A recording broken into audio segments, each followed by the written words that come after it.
Middle east की आग अब इतिहास का सबसे बड़ा और सबसे भयावह और खतरनाक मोड़ लेने जा रही है। ईरान की राजधानी तेहरान में जहां कभी जिंदगी की रफ्तार थमती नहीं, आज वहां लाखों लोग अपने घर बार, अपनी पहचान, अपना सब कुछ छोड़कर भागे। क्या इजराइल से दावत लेकर ईरान पूरी तरह अलग थलग पड़ चुका है? इसी बीच ईरान के सुप्रीम लीडर खामनेई ने खुलेआम इजराइल ही नहीं, अमेरिका को धमका दिया, लेकिन इजराइल ने साफ किया कि खामनेई का अंत मिडिल ईस्ट का इतिहास बदल। क्या यह जंग अब एक नई इबारत लिखने जा रही? विश्व युद्ध का प्लॉट क्या तैयार हो चुका है? देखिए। खलीफा का ऐलान जंग, विश्व युद्ध की ओर कदम। पश्चिमी एशिया से मिडिल ईस्ट तक आसमान में बमबारी और मिसाइलों की गूंज साफ सुनाई दे रही है। ईरान और इजराइल के बीच जंग ने पूरे मिडिल ईस्ट को एक बार फिर बारूद के ढेर पर बैठा दिया। दोनों देश एक दूसरे पर मिसाइलों की बौछार कर रहे हैं। तेहरान से लेकर तेल अवीव तक सायरन की आवाज और धमाकों की गूंज से नागरिकों में दहशत। लोग जान बचाने के लिए जगह ढूंढ रहे हैं। दूसरी तरफ ईरान और इजराइल में बमबारी के साथ जुबानी जंग जोरों पर।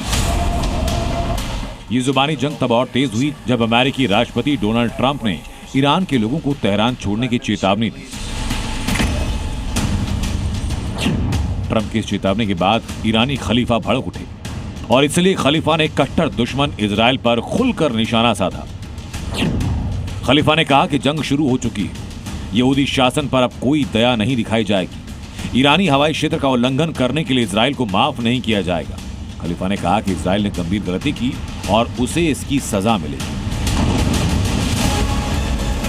वो इतने पर नहीं रुके। जिस अंदाज में ट्रंप ने तेहरान खाली करने की चेतावनी दी, उसी तरह ईरान ने इजराइल को तेल अवीव खाली करने की धमकी दी। इसका मतलब कहीं ये तो नहीं कि ईरान तेल अवीव के नागरिक ठिकानों को निशाना बनाने का फैसला कर चुका है।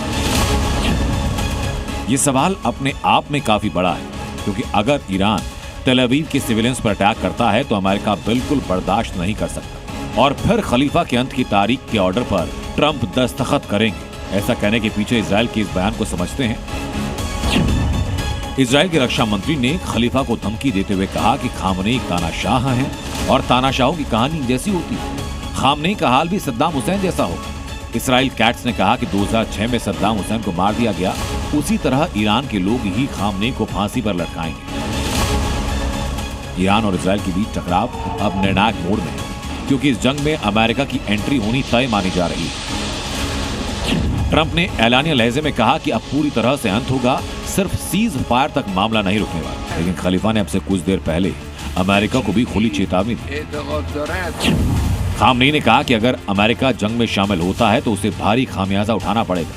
खामनेई ने कहा कि यह समझना जरूरी है कि ईरानी जनता से धमकी की भाषा में बात नहीं की जा सकती। जो लोग ईरानी जनता के इतिहास जानते हैं वो समझते हैं कि हम ताकत की भाषा मंजूर नहीं करते, क्योंकि ईरानी जनता उस युद्ध का डटकर सामना कर रही है जो उन पर थोपा गया। ईरानी आर्मी को जनता का समर्थन है।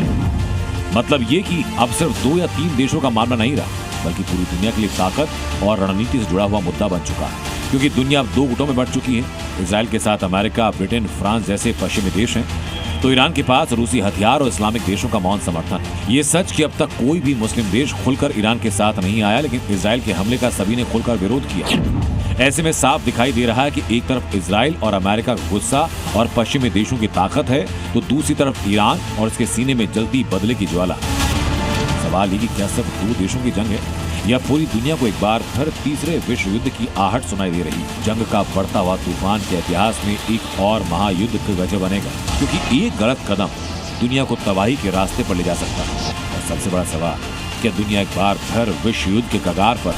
क्या एक बार फिर हम इतिहास के सबसे भयानक दौर की तरफ बढ़ रहे हैं? जी न्यूज़।